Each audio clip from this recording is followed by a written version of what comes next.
Hello. At the end of the previous lesson, I asked you what the results of the decomposition reactions told us about the reactivity of lead, copper, and mercury. Did you figure it out? Well, these results indicate that mercury is less reactive than lead because mercury decomposed completely while lead did not decompose at all. The copper 2 oxide also did not decompose as easily as the mercury. So we can say that copper is also more reactive than mercury. So, the final reactivity series that we have developed for metals during our investigation of metal reactions look like this. Potassium, sodium, lithium, calcium, magnesium, zinc, iron, lead, copper, mercury, and silver. Like any good puzzle, ours also reveal a picture. The man in our picture is Alfred Nobel. I'm sure that you've all heard of the Nobel Prizes. Mr. Nelson Mandela and Mr. F.W. de Klerk won the Nobel Peace Prize in 1993. Alfred Nobel was born in 1833 in Sweden and is the man who invented dynamite. He also made a donation of $9 million in his will, stipulating that the interest on this money should be used to award people whose work most benefited humanity. For the rest of this lesson, we will cross over to John's lab, where John and Seppo have a chemical mystery to solve. Why don't you get a pen and paper and join them? We're here to solve a chemical mystery. Aren't you excited, Seppo? Yes, I am. Hey, that's great. Look what they've given us. They've given us the answers here, and we're going to put this box aside under here. What are these for? Oh, those are clue cards in case we get stuck. They've given us some unknown samples, A, B, and C. We're going to use the lab equipment here to try and identify what these things are. Looking at sample A, I'm going to use the white tile here to take it out of its container and have a look at it. Thank you. Right, let's pick it up more. It's stored in paraffin. Remember, it's a reactive metal. It's got a coating on it and it cuts really easily. Can you see that? It's a shiny surface. See how it's dulling down as the air reacts with it. I think we need to record our results here. Won't you go to the board and write them down? In the meantime, I'm going to get the Bunsen burner going. How are you doing there with those results? Remember, it's pale grey, it's stored in paraffin, it reacts with oxygen, and it's really quite soft. Have you got those? Got it. Right, those observations look just like characteristics of group 1 metals, the alkali metals. So, I think we need to confirm which alkali metal it is by doing a test of burning the sample in oxygen. There we go.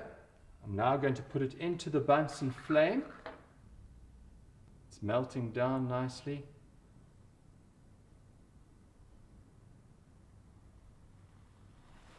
Now into the oxygen. Wow, that's beautiful. Look at that purple color. Now that was a dead giveaway, wasn't it?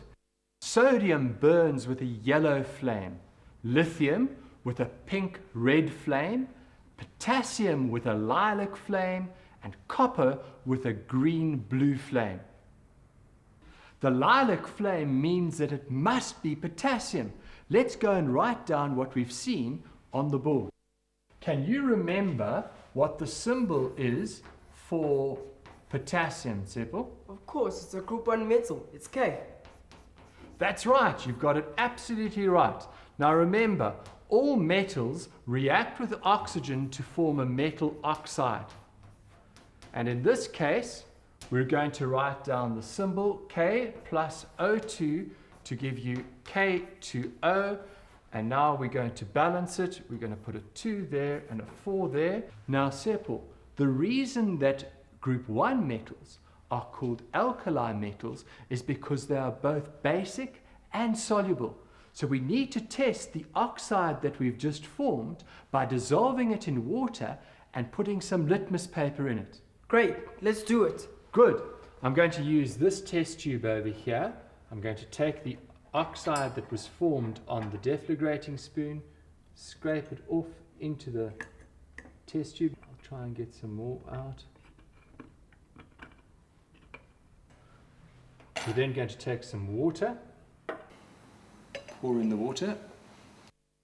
The reason that this solution has gone a pinkish color is because we might have some iron oxide from the spoon mixed in with the potassium oxide. Add some litmus paper. Let's see what happens. Can you see the litmus paper has gone blue? Over there at the top. It's quite clear. So the oxide was definitely soluble and basic. That means that it definitely was a group 1 metal. Remember, all metals react with oxygen to form metal oxides, but they don't all look the same. I've got some samples here that will help us in our investigation in trying to solve our mystery. Let's have a look at them. Here we have calcium oxide, zinc oxide. These oxides are all white, but look at these ones. This is iron oxide, lead oxide, copper 2 oxide, and mercury 2 oxide. What we've established so far in our investigation is that metal oxides are all basic and that the reactive metals form white powders. With this in mind, let's go and look at sample B. As you can see over here, it is a white powder, so perhaps we're on the right track. But we'll need to test it by dissolving it in water. So let's do that now. And we're going to put some powder into this test tube here and add water and shake it up. Well, not all of it seems to be dissolving. That's right. Remember that not all metal oxides do dissolve. But the important thing is that they are all basic. So we need to test it with litmus paper. Won't you put that in for us? The fact that it's turning blue must mean it's a basic solution. Absolutely correct. All metal oxides are basic. All metal oxides of group 1 metals are very soluble.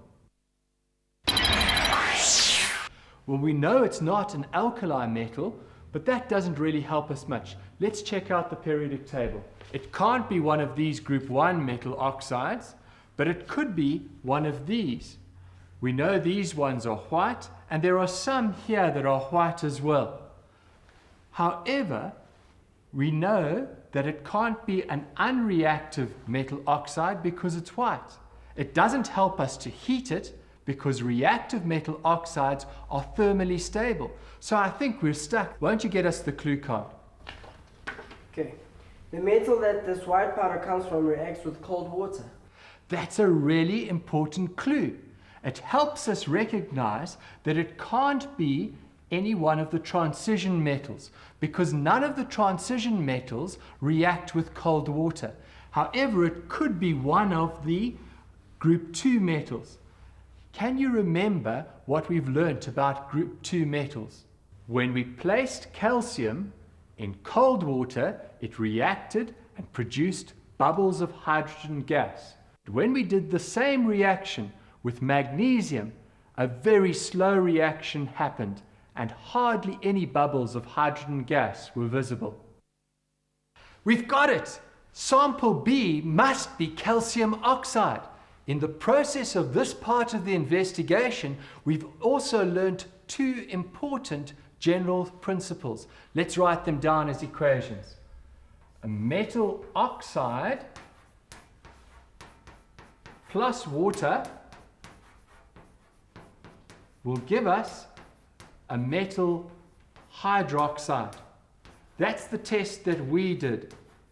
We can write the equation for calcium here.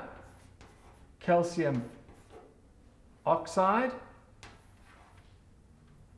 plus water gives us calcium hydroxide.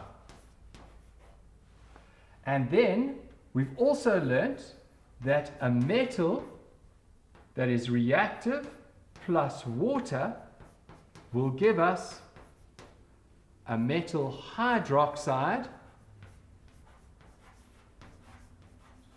plus hydrogen gas. Seppo, I think it's time to look at sample C. Okay, let's do it. As you can see, it's a blue powder. It can't be one of the oxides that we've studied. None of them were blue. But what element do we know isn't a blue crystalline substance? Copper. That's right. Let's make up a solution. Put it into this test tube. Add some water. And give it a stir.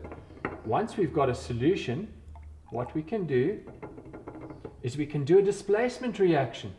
Now we know most things are more reactive than copper, so pass me that zinc powder over there. Here you go. Thank you.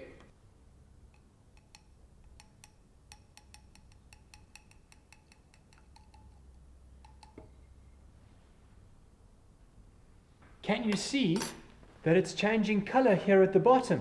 It's turning like a brownish red. That's a definite indication that we've got copper.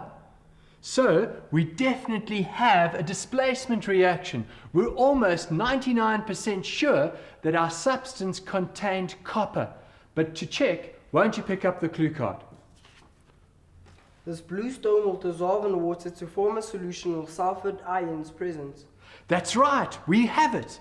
You see, another name for copper sulfate is bluestone.